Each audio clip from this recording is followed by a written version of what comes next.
ಸ್ನೇಹಿತರೆ, ಸಲ ಬೇಸಿಗೆನಲ್ಲಿ ಸಿಕ್ಕಾಪಟ್ಟೆ ಬಿಸಿಲು ಫೀಲ್ ಆಗ್ತಿತ್ತಲ್ಲ. ಆರಂಭದಲ್ಲಿ ಏನು ಬಂತ ಹೇಳಿ, ಸ್ವಲ್ಪ ಮಳೆ ಕಮ್ಮಿ ಆಗುತ್ತೆ, ಎಲ್ನಿನೋ ಬರುತ್ತೆ ಅಂತ ಹೇಳಿ. ಆಮೇಲೆ ಎಲ್ನಿನೋ ಅಲ್ಲ, ಚೂರು ಜಾಸ್ತಿನೇ ಇರುತ್ತೆ, ಸೂಪರ್ ಎಲ್ನಿನೋ ಅಂತ ಹೇಳಿದ್ರಲ್ವಾ. ಆದ್ರೆ ಇವಾಗ ಹವಾಮಾನ ತಜ್ಞರು ಮತ್ತೊಂದು ವಾರ್ನಿಂಗ್ ಕೊಟ್ಟಿದ್ದಾರೆ. ಇನ್ನು ವರ್ಸ್ಟ್ ಆಗ್ತಿದೆ ಅದು. ಇದು ಎಲ್ನಿನೋ ಅಲ್ಲ, ಸೂಪರ್ ಎಲ್ನಿನೋನು ಅಲ್ಲ, ಅದಕ್ಕಿಂತಲೂ ಮೇಲೆ ಮೆಗಾ ಎಲ್ನಿನೋ ಅಂತ ಹೇಳ್ತಿದ್ದಾರೆ. ಪೆಸಿಫಿಕ್ ಮಹಾಸಾಗರದಲ್ಲಿ ಏನಾಗ್ತಾ ಇದೆ, ಸಮುದ್ರದ ಉಷ್ಣಾಂಶ ಯಾಕಿಷ್ಟು ಏರಿಕೆ ಆಗ್ತಿದೆ ಅಲ್ಲೂ ಕೂಡ ಅಂತ ವಿಜ್ಞಾನಿಗಳು ತುಂಬಾ ಕ್ಲೋಸ್ ಆಗಿ ಎಲ್ಲವನ್ನ ಮಾನಿಟರ್ ಮಾಡ್ತಾ ಇದ್ದಾರೆ. ಹಾಗಿದ್ರೆ ಏನಿದು ಎಲ್ನಿನೋ, ಸೂಪರ್ ಎಲ್ನಿನೋ, ಈಗ ಮೆಗಾ ಎಲ್ನಿನೋ ಅಂತ ಹೇಳ್ತಾರೆ. ಏನಿದು ಮೆಗಾ ಎಲ್ನಿನೋ? 150 ವರ್ಷಗಳ ಹಿಂದೆ ಇದು ಜಗತ್ತಿನ 4% ಪಾಪ್ಯುಲೇಷನ್ ಅನ್ನೇ ಬಲಿ ಪಡೆದು ನುಂಗಿತ್ತು ಒಂದು ಟೈಮ್ನಲ್ಲಿ. ಯಾಕೆ? ಪ್ರಪಂಚದ ಮೇಲೆ ಮಾಡೋ ಇಂಪ್ಯಾಕ್ಟ್ ಏನು, ರೈತರು ಇದನ್ನ ಕರೆಕ್ಟಾಗಿ ತಿಳ್ಕೊಳ್ಳೋದು ಯಾಕೆ ಮುಖ್ಯ, ಇದ್ರ ಬಗ್ಗೆ ರೈತರಿಗೆ ಮಾಹಿತಿ ಇರೋದು ಯಾಕೆ ಮುಖ್ಯ, ಎಲ್ಲವನ್ನ ಎಕ್ಸ್ಪ್ಲೇನ್ ಮಾಡ್ತಾ ಹೋಗ್ತೀವಿ. ಕಡೆ ತನಕ ಮಿಸ್ ಮಾಡಿದೆ ನೋಡಿ ಸ್ನೇಹಿತರೆ. ಮೆಗಾ ಎಲ್ನಿನೋ ಲೆವೆಲ್ ಹೇಗಿರುತ್ತೆ ಎಫೆಕ್ಟ್? ಸ್ನೇಹಿತರೆ, ಕೋಪರ್ನಿಕಸ್ ಕ್ಲೈಮೇಟ್ ಚೇಂಜ್ ಸರ್ವಿಸ್ ಕೊಟ್ಟಿರೋ ಡೇಟಾ, ಮಾರ್ಚ್ 2026 ಇತಿಹಾಸದಲ್ಲೇ 4ನೇ ಅತಿ ಹೆಚ್ಚು ಬಿಸಿಯಾದ ಮಾರ್ಚ್ ತಿಂಗಳು ಅಂತ ರೆಕಾರ್ಡ್ ಆಗಿದೆ. ಇಡೀ ಭೂಮಿಯ ಸರಾಸರಿ ಉಷ್ಣಾಂಶ ಈಗ 13.94 ಡಿಗ್ರಿ ಸೆಲ್ಸಿಯಸ್ಗೆ ತಲುಪಿದೆ. ಇಡೀ ಭೂಮಿದು ಬೇಸಿಗೆ ಕಾಲ ಇರೋ ಜಾಗ, ತಂಪಾಗಿರೋ ಜಾಗ, ಇನ್ನೊಂದು ಸೈಡ್ ಭೂಮಿದು ಎಲ್ಲ ಸೇರಿಬಿಟ್ಟು ಆವರೇಜ್ ತೆಗೆದ್ರೆ ಕಳೆದ 12 ತಿಂಗಳ ಲೆಕ್ಕ ನೋಡಿದ್ರೆ ಇಂಗ್ಲೆಂಡ್ನಲ್ಲಿ ಕೈಗಾರಿಕಾ ಕ್ರಾಂತಿ ಆಯಿತು 1760ರಿಂದ 1850 ಟೈಮ್ನಲ್ಲಿ ಅಲ್ವಾ. ಆ ಇಂಡಸ್ಟ್ರಿಯಲ್ ರೆವಲ್ಯೂಷನ್ ಶುರುವಾಗೋಕ್ಕೂ ಮುಂಚಿನ ಕಾಲಕ್ಕೆ ಹೋಲಿಸಿದ್ರೆ 2026 ಮಾರ್ಚ್ ಒಂದೇ ತಿಂಗಳಲ್ಲಿ ಭೂಮಿಯ ಉಷ್ಣಾಂಶ ಬರೋಬ್ಬರಿ 1.48 ಡಿಗ್ರಿ ಸೆಲ್ಸಿಯಸ್ ಜಾಸ್ತಿ ಆಗಿದೆ. ಇದು ಬಾರ್ಡರ್ ಸ್ನೇಹಿತರೆ, 1.48 ಡಿಗ್ರಿ. ಯಾಕಂದ್ರೆ 1.5 ಡಿಗ್ರಿ ಅನ್ನೋದು ಹವಾಮಾನದ ಪಾಲಿಗೆ ಲಕ್ಷ್ಮಣ ರೇಖೆ ಇದ್ದ ಹಾಗೆ. ಇದನ್ನು ದಾಟ್ತು ಅಂತ ಹೇಳಿದ್ರೆ ಭೂಮಿ ಮೇಲೆ ಊಹಿಸೋಕು ಆಗದಂತ ಭೀಕರ ಅನಾಹುತಗಳು ಕಾದಿರ್ತವೆ ಅಂತ ಹೇಳಿ ವಿಜ್ಞಾನಿಗಳು ವಾರ್ನಿಂಗ್ ಕೊಟ್ಟಿದ್ದಾರೆ. IMD ಭಾರತದ ಹವಾಮಾನ ಇಲಾಖೆ ಏಪ್ರಿಲ್ 27ನೇ ತಾರೀಕು 2026 ಕೊಟ್ಟಿರೋ ರಿಪೋರ್ಟ್ ನೋಡಿ ನೀವು. ಭಾರತದ ಬಹುತೇಕ ಕಡೆ ಟೆಂಪರೇಚರ್ 40 ಡಿಗ್ರಿಯಿಂದ 46 ಡಿಗ್ರಿ ಕ್ರಾಸ್ ಆಗಿದೆ. ಮಹಾರಾಷ್ಟ್ರದ ಅಕೋಲಾದಲ್ಲಂತೂ 46.9 ಡಿಗ್ರಿ ಸೆಲ್ಸಿಯಸ್ ಬಿಸಿಲು ದಾಖಲಾಗಿದೆ. ಹೀಟ್. ಹಿಮಾಚಲ ಪ್ರದೇಶ ತಂಪಲ್ವೇನ್ರಿ ಸ್ನೇಹಿತರೆ, ಅಲ್ಲಿ ಹೀಟ್ ವೇವ್ ಅಲರ್ಟ್ ಘೋಷಣೆ ಮಾಡಲಾಗಿದೆ ಹಿಮಾಚಲದಲ್ಲಿ. ಅಲ್ಲದೆ ಈಗ ಹೆಚ್ಚಿನ ಟೂರಿಸ್ಟ್ಗಳು ಶಿಮ್ಲಾ, ಮನಾಲಿ, ನೈನಿತಾಲ್ ಅಂತ ತಿರುಗಾಡಕ್ ಹೋಗ್ತಾರೆ. ಅಲ್ಲೂ ಕೂಡ ಹೀಟ್ ಜಾಸ್ತಿ ಆಗಿದೆ. ಇದು ಈಗಿನ ಪರಿಸ್ಥಿತಿ. ಆದ್ರೆ ಇದಿನ್ನು ಕೂಡ ಒಂದು ಹಂತ ಅಷ್ಟೇ. ಇದರ ಎಫೆಕ್ಟ್ ಏನು ಅಂತ ಗೊತ್ತಾಗೋದು ನಂತರದ 2-3 ತಿಂಗಳಲ್ಲಿ.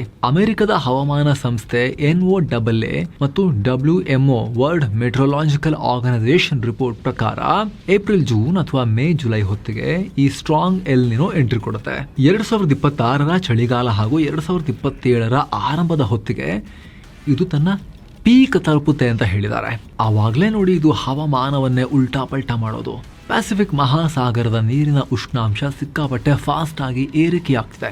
WMO ಹವಾಮಾನ ವಿಭಾಗದ ಚೀಫ್ ವಿಲ್ಫ್ರಾನ್ ಓಕಿಯಾ ಪ್ರಕಾರ ಇದೊಂದು ಅತ್ಯಂತ ಸ್ಟ್ರಾಂಗ್ ಎಲ್ನಿನೋ ಆಗಿರುತ್ತೆ. ಮುಂದಿನ 3 ತಿಂಗಳಲ್ಲಿ ಇಡೀ ಭೂಮಿಯ ಮೇಲ್ಮೈ ಉಷ್ಣಾಂಶ ನಾರ್ಮಲ್ಗಿಂತ ವಿಪರೀತ ಜಾಸ್ತಿ ಇರುತ್ತೆ ಅಂತ ಹೇಳಿದ್ದಾರೆ. ಅಷ್ಟಕ್ಕೂ ಇದು ಬರೀ ಎಲ್ನಿನೋ ಅಲ್ಲ, ಸೂಪರು ಅಲ್ಲ, ಇದು ಮೆಗಾ ಎಲ್ನಿನೋ ಅಂತ ಹೇಳ್ತಿದ್ದಾರೆ. ಯಾಕೆ ಗೊತ್ತಾ? ನಿಮ್ಗೆ ಗೊತ್ತಿರ್ಬೋದು ಸ್ನೇಹಿತರೆ, ಸಾಮಾನ್ಯವಾಗಿ ಸಮುದ್ರದ ನೀರಿನ ಉಷ್ಣಾಂಶ +0.5 ಡಿಗ್ರಿ ಸೆಲ್ಸಿಯಸ್ ಜಾಸ್ತಿ ಆದರೆ ಅದನ್ನ ಎಲ್ನಿನೋ ಸಿಚುವೇಶನ್ ಅಂತ ಕರೀತಾರೆ. ಇದ್ರ ಬಗ್ಗೆ ತುಂಬಾ ಸಲ ಎಕ್ಸ್ಪ್ಲೇನ್ ಮಾಡಿದೀವಿ. ನಾವಂತೂ ಹವಾಮಾನದ ಬಗ್ಗೆ ಪ್ರತಿ ಸಲ ಅಲರ್ಟ್ ಮಾಡ್ತಾನೆ ಇರ್ತೀವಿ. ತುಂಬಾ ಮುಖ್ಯ ಇದು. ಮನುಷ್ಯರ ಜೀವನದ ಮೇಲೆ, ರೈತರ ಮೇಲೆ ಬಹಳ ಪರಿಣಾಮ ಬೀರುವಂತ ವಿದ್ಯಮಾನ ಇದು. ಜಾಸ್ತಿ ಚರ್ಚೆ ಮಾಡಲ್ಲ ಅಷ್ಟೇ ಯಾರು ಕೂಡ. ಬಟ್ ನಾವು ರಿಪೀಟೆಡ್ಲಿ ಮಾಹಿತಿಯನ್ನು ಕೊಟ್ಟಿದ್ದೀವಿ. ಬ್ಯಾಕ್ ಟು ಬ್ಯಾಕ್ ರಿಪೋರ್ಟ್ಗಳಲ್ಲಿ ನೀವು ನೋಡ್ತಿರ್ಬೋದು ಯಾವೆಲ್ಲ ರಿಪೋರ್ಟ್ ಅಂತ ಹೇಳಿ. ಆದ್ರೆ ಈ ಬಾರಿ ಸಮುದ್ರದ ಉಷ್ಣಾಂಶ ಬರೋಬ್ಬರಿ 2 ಡಿಗ್ರಿ ಸೆಲ್ಸಿಯಸ್ಗೂ ಹೆಚ್ಚು ಏರಿಕೆಯಾಗೋ ಚಾನ್ಸಸ್ ಇದ್ರೆ ಅದನ್ನ ವಿಜ್ಞಾನಿಗಳು ಸೂಪರ್ ಎಲ್ನಿನೋ ಪಾಸಿಬಿಲಿಟಿ ಅಂತ ಕರೀತಾರೆ. ಇದು ಸೂಪರ್ ಆಯ್ತು. ಆದ್ರೆ ಯಾವಾಗ 2 ಡಿಗ್ರಿ ಸೆಲ್ಸಿಯಸ್ ದಾಟಿ ಇನ್ನೂ ಹೆಚ್ಚಿನ ಉಷ್ಣಾಂಶ ಏರಿಕೆಯಾಗೋ ಚಾನ್ಸಸ್ ಇರುತ್ತೋ ಅದನ್ನ ವೆರಿ ಸ್ಟ್ರಾಂಗ್ ಎಲ್ನಿನೋ ಅಂತ ಕರೀತಾರೆ. ಇದೇ ಮೆಗಾ ಎಲ್ನಿನೋ.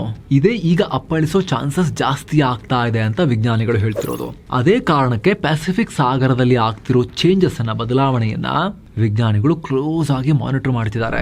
ಏನು ಸ್ನೇಹಿತರೆ, ಮುಂದುವರಿಯುವ ಮುನ್ನ ನಿಮಗೆ ಶಿರಡಿ ಸಾಯಿಬಾಬಾ, ಪಂಚವಟಿ, ಜ್ಯೋತಿರ್ಲಿಂಗಕ್ಕೆಲ್ಲ ಈ ಎಲ್ಲ ಜಾಗಗಳಿಗೆ ಹೋಗಿ ಬರಬೇಕು ಅನ್ನೋ ಆಸಕ್ತಿ ಇದ್ರೆ ನೀವು ಕಾಲ್ ಮಾಡಿ ಬುಕ್ ಮಾಡಿಕೊಂಡು ಹೋಗಿ ಬರ್ಬೋದು.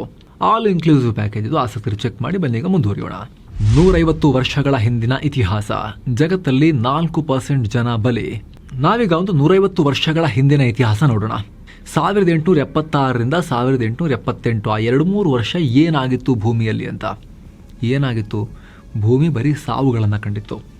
ಆಕ್ಸ್ಫರ್ಡ್ ಅಕಾಡೆಮಿಕ್ ಮತ್ತು ಪ್ರಖ್ಯಾತ ಸಂಶೋಧಕ ಮೈಕ್ ಡೇವಿಸ್ ಅವರ ರಿಪೋರ್ಟ್ ಇದೆ ಸ್ನೇಹಿತರೆ. ಆ ಒಂದೇ ಒಂದು ಎಲ್ನಿನೋ ಹೊಡೆತಕ್ಕೆ ಪ್ರಪಂಚದಾದ್ಯಂತ ಮೃತಪಟ್ಟವರ ಸಂಖ್ಯೆ ಎಷ್ಟು ಗೊತ್ತಾ? 3 ಕೋಟಿಯಿಂದ 5 ಕೋಟಿ ಜನ. ಅಂದ್ರೆ ಆಗಿನ ಕಾಲದ ಒಟ್ಟು ಟೋಟಲ್ ವರ್ಲ್ಡ್ ಪಾಪ್ಯುಲೇಷನ್ನ 4% ಗಾನ್. ಕೇವಲ ಮಳೆ ಇಲ್ಲದೆ, ಅನ್ನ ನೀರಿಲ್ಲದೆ ಜನ ಪ್ರಾಣ ಬಿಟ್ಟಿದ್ರು. ತಿನ್ನಕ್ಕೇನು ಗತಿ ಇಲ್ಲದೆ. ಆಫ್ರಿಕಾ, ಏಷ್ಯಾ, ಬ್ರೆಜಿಲ್ನಲ್ಲಿ ಭೀಕರ ಬರಗಾಲ ಕಾಡಿತ್ತು. ಇದು ಜಗತ್ತಿನ ಕಥೆ. ಆದರೆ ನಮ್ಮ ಭಾರತದ ಪರಿಸ್ಥಿತಿ ಇನ್ನಷ್ಟು ಘೋರವಾಗಿತ್ತು. ಡೇಟಾ ಪ್ರಕಾರ ಅದೇ 1876ರಿಂದ 77ರ ನಡುವಿನ ಟೈಮ್ನಲ್ಲಿ ಭಾರತದಲ್ಲಿ ಮೃತಪಟ್ಟವರ ಸಂಖ್ಯೆ 80 ಲಕ್ಷ. ಇದನ್ನು ಇತಿಹಾಸದಲ್ಲಿ ಮದ್ರಾಸ್ ಕ್ಷಾಮ ಅಥವಾ ದಿ ಗ್ರೇಟ್ ಮದ್ರಾಸ್ ಫ್ಯಾಮಿನ್ ಅಂತ ಕರೆದಿದ್ದಾರೆ.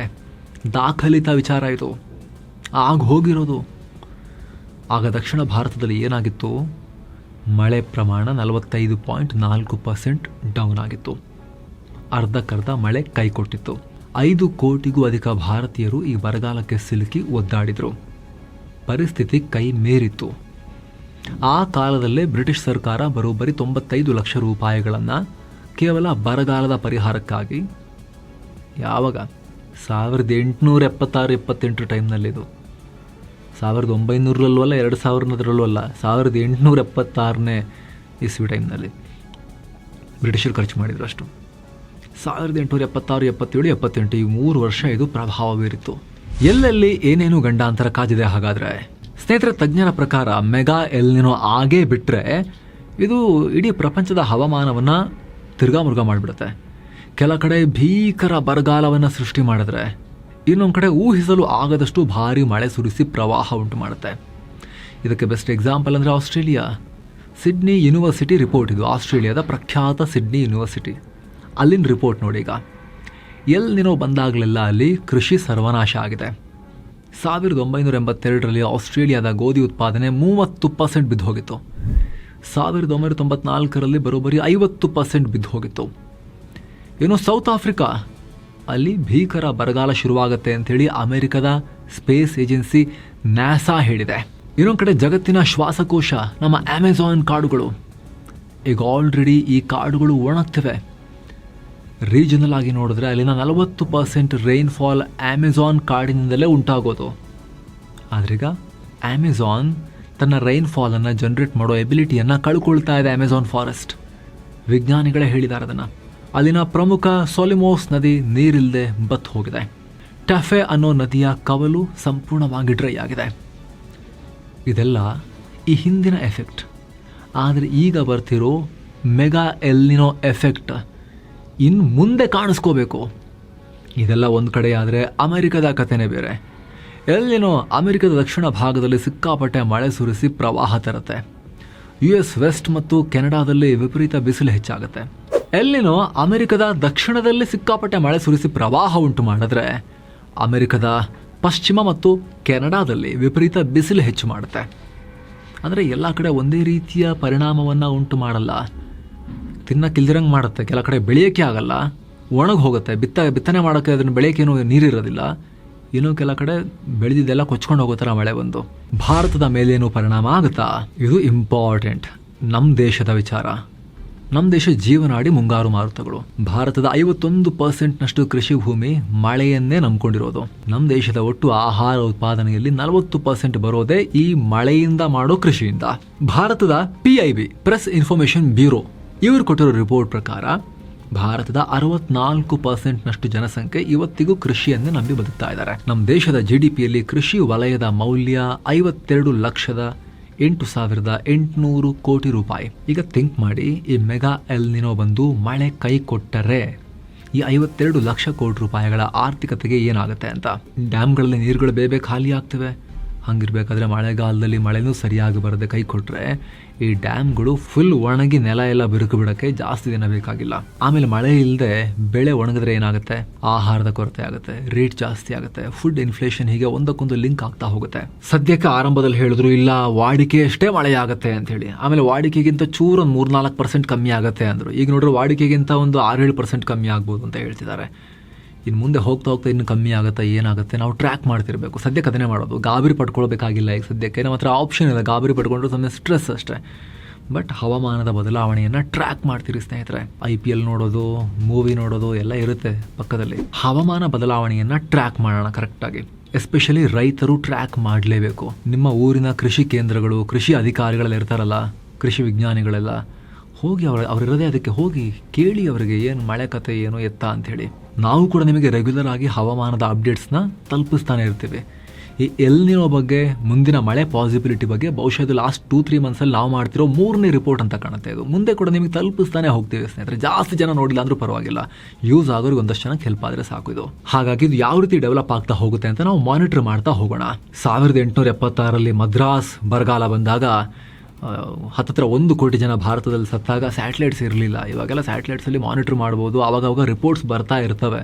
ಅದನ್ನು ಫಾಲೋ ಮಾಡಬೇಕಷ್ಟೇ ನಾವು ನೀಟಾಗಿ. ಜೊತೆಗೆ ಜನ, ಸರ್ಕಾರ, ರೈತರು ಎಲ್ಲರೂ ಕೂಡ ವಾಟರ್ ಮ್ಯಾನೇಜ್ಮೆಂಟ್ ಬಗ್ಗೆ ತುಂಬ ಕೇರ್ಫುಲ್ಲಾಗಿ ಇವಾಗಿಂದಲೇ ಹೆಜ್ಜೆಗಳನ್ನು ಇಡಬೇಕು. ನಾವಿನ್ನೂ ಕೂಡ ಏಪ್ರಿಲ್ನಲ್ಲಿದ್ದೀವಿ. ಮೇ ತಿಂಗಳಲ್ಲಿ ಇದು ಪೀಕಿಗೆ ಹೋಗುತ್ತೆ ಅಂತ ವಿಜ್ಞಾನಿಗಳು ಹೇಳ್ತಿದ್ದಾರೆ. ಹೀಟು, ಈ ಬಿಸಿಲದಾಗೆ ಅದಾದಮೇಲೆ ಮಳೆಗಾಲದಲ್ಲಿ ನಮಗೆ ಅದರದ್ದು ರಿಸಲ್ಟ್ ಗೊತ್ತಾಗುತ್ತೆ, ಮಳೆ ಎಷ್ಟಾಗುತ್ತೆ ಅನ್ನೋದಂತ ಹೇಳ್ತಿದ್ದಾರೆ. ಹಾಗೆ ಎಷ್ಟಾಗುತ್ತಷ್ಟು ನೀರನ್ನು ಉಳಿಸೋಣ, ಕರೆಕ್ಟಾಗಿ ನೀರನ್ನು ಪ್ಲ್ಯಾನ್ ಮಾಡಿಕೊಂಡು ಕೃಷಿ ಬಗ್ಗೆ ನಾವು ತಯಾರಿಯನ್ನು ನಡೆಸೋಣ. ಇದಕ್ಕೆ ಸರ್ಕಾರಗಳು, ಕೃಷಿ ವಿಜ್ಞಾನಿಗಳು, ಕೃಷಿ ಅಧಿಕಾರಿಗಳು ರೈತರಿಗೆ ಕರೆಕ್ಟಾಗಿ ಮಾರ್ಗದರ್ಶನ ಮಾಡಬೇಕು. ಈ ವರದಿ ನಿಮಗೆ ಉಪಯುಕ್ತ ಅಂತ ಅನಿಸಿದ್ರೆ ಬೇರೆಯವ್ರಿಗೂ ಕೂಡ ಇದನ್ನು ಶೇರ್ ಮಾಡಿ ಸ್ನೇಹಿತರೆ. ಹಾಗೆ ಸಬ್ಸ್ಕ್ರೈಬ್ ಮಾಡೋದನ್ನು ದಯವಿಟ್ಟು ಮರಿಬೇಡಿ. ಹಾಗೆ ವಿಡಿಯೋ ಕೆಳಗಡೆ ಜಾಯಿನ್ ಬಟನ್ ಇದೆ, ಅದರ ಮೇಲೆ ಕ್ಲಿಕ್ ಮಾಡೋ ಮೂಲಕ ಆಸಕ್ತ ವೀಕ್ಷಕರು ಮಸ್ಮಗ ಚಾನಲ್ಗೆ ಮೆಂಬರ್ ಆಗಿ ಜಾಯಿನ್ ಆಗ್ಬೋದು. ಆಗ ಎಲ್ಲ ಮೆಂಬರ್ ಓನ್ಲಿ ವಿಡಿಯೋ ಸಪ್ರೇಟಾಗಿ ಬರ್ತಿದ್ದಾವಲ್ಲ, ಅದನ್ನು ಕೂಡ ನೋಡೋಕೆ ಶುರು ಮಾಡ್ಬೋದು. ಚೆಕ್ ಮಾಡಿ ಆಸಕ್ತರು. ಮತ್ತೆ ಭೇಟಿ ಆಗ್ತಿರೋಣ. ನಮಸ್ಕಾರ.